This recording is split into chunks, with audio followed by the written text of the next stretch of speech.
how to make sweet lassi. Pertama, the most important ingredient is the yogurt, susu asam. Penting is gula, sugar, white sugar. Then the another very important ingredient is this green cardamom. Okay, Pak?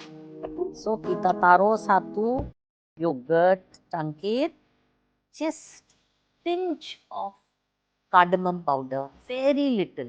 Okay, just add the cardamom powder. Then the simple syrup which we have made, we will use 60 ml, 60 milliliter. Okay, so we have a measuring, so we put that. Since it is sweet lassi, after this there is one secret ingredient which is the kevra water. This is a flower in India which smells very beautiful. Something I forgot, you can use to pound in this also.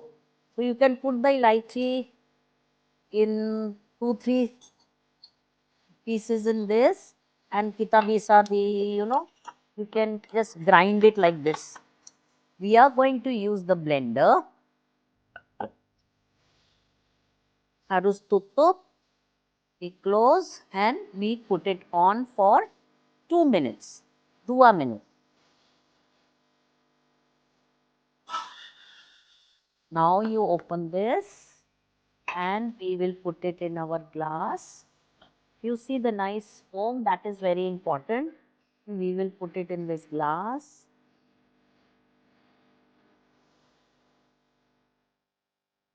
And see, exactly one full glass is made. This is cardamom flavored sweet lassi. Okay.